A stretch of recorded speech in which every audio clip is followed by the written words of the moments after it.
Assalamualaikum warahmatullahi wabarakatuh. Hai semuanya, semoga kabar kalian baik dan selalu diberikan kesehatan ya. Perkenalkan, saya Nila Aulia Khairunisa, mahasiswi jurusan Hukum Pidana Islam di Fakultas Syariah dan Hukum UIN Syarif Hidayatullah Jakarta. Saat ini saya sedang mengikuti program KKNDR dengan nama kelompok 90 Lives dan Ibu Dr. Fidraini MPD MPSI sebagai dosen pembimbing lapangan. Video ini merupakan salah satu bentuk kegiatan sebagai sarana informasi dan edukasi bagi yang membutuhkan. Dan pada kesempatan ini saya akan membahas mengenai salah satu bentuk kebijakan yang tidak lama ini dikeluarkan oleh pemerintah, namun menimbulkan kontroversi di tengah-tengah masyarakat dan bahkan ahli hukum sendiri, yaitu tentang pembebasan narapidana di tengah masa pandemi COVID-19. Sebagaimana yang kita ketahui bersama, tidak lama ini pemerintah telah melakukan sebuah kebijakan, yaitu memberikan asimilasi dan hak integrasi kepada lebih dari 39.000 narapidana Indonesia di tengah masa pandemi COVID-19 ini. Hal ini didasarkan pada Peraturan Menteri Hukum dan HAM Nomor 10 Tahun 2020 tentang syarat pemberian asimilasi dan hak integrasi bagi narapidana dan anak dalam rangka pencegahan dan penanggulangan penyebaran COVID-19. Alasan pemerintah menerbitkan peraturan ini yaitu untuk menanggulangi penyebaran COVID-19 di lembaga pemasyarakatan yang kita tahu notabene-nya sudah over capacity. Namun, hal ini telah menimbulkan kontroversi di tengah-tengah masyarakat. Pasalnya, di antara narapidana yang diberikan asimilasi dan hak integrasi tersebut, ada yang kembali berulah melakukan tindak pidana, sehingga itu membuat masyarakat resah dan takut. Dapat dikatakan salah satu faktor penyebabnya karena narapidana ini dihadapkan dengan situasi yang sulit, yaitu mencari pekerjaan, apalagi di tengah masa pandemi COVID-19 sekarang. Sehingga tidak heran mereka kembali berulang melakukan tindak pidana.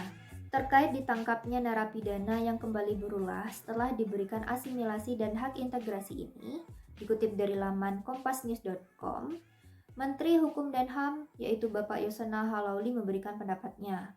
Menurut beliau, ini merupakan salah satu bukti kerjasama yang baik atau koordinasi yang baik antara Direktorat Jenderal Pemasyarakatan dengan para ahli hukum. Dan beliau kembali mengingatkan bahwa pemberian asimilasi dan hak integrasi ini didasari atas dasar kemanusiaan karena mengingat lapas yang sudah melebihi kapasitas. Namun, dikutip dari laman antapnews.com, salah seorang pakar hukum di Universitas Nusa Cendana Kupang, yaitu Dr. Yohanes Tubahelen, SHM Hum, mengemukakan pendapatnya bahwa pembebasan narapidana di tengah pandemi COVID-19 merupakan hal yang kurang tepat karena menurut beliau mereka aman dalam suatu tempat, yaitu lembaga pemasyarakatan. Oleh sebab itu, pemerintah cukup mengatur lalu lintas pengunjung dari luar lapas agar tidak membawa virus ke dalam lembaga pemasyarakatan. Dapat kita rasakan bahwa kebijakan ini memang sangat kontroversial dan memiliki dampak setelah pemberlakuannya. Tetapi nyatanya bukan hanya Indonesia loh yang melakukan kebijakan ini.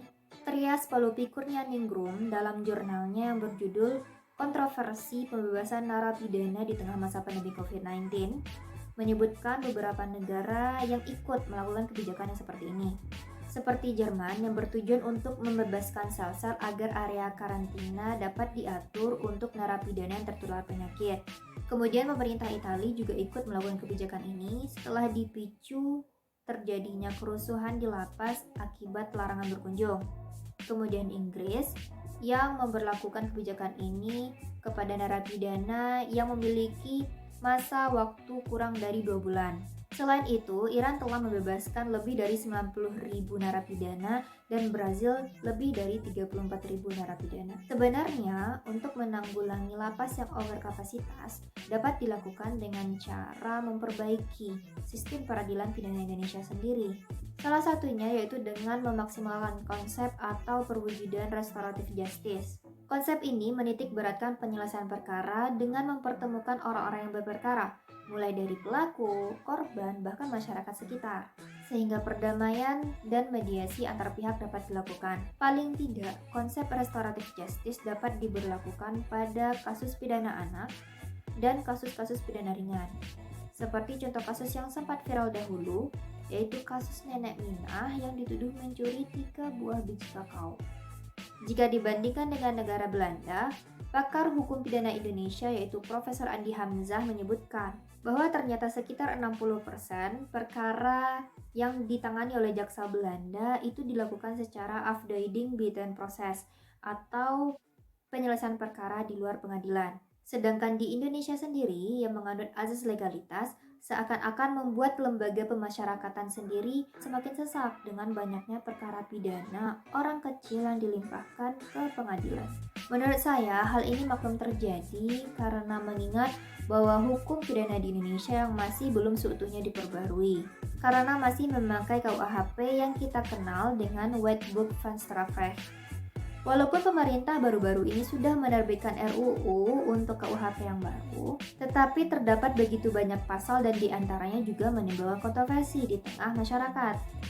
Profesor Andi Hamzah dalam seminar yang diadakan oleh Prodi Hukum Pidana Islam UIN Syarif Hidayatullah Jakarta menyebutkan bahwa jika dibandingkan dengan KUHP negara Belanda sekarang, RUU KUHP Indonesia terlalu banyak pasal hingga melebihi 700 jumlahnya, sehingga untuk penerapannya ke depan juga kurang efektif. Harapan kita, semoga sistem hukum Indonesia dapat segera dibenahi dan diperbaiki agar salah satu masalah seperti overcapacity lapas itu dapat ditangani dengan baik, apalagi di masa pandemi COVID-19 seperti sekarang. Sekian pembahasan saya mengenai pembebasan narapidana di tengah masa pandemi COVID-19.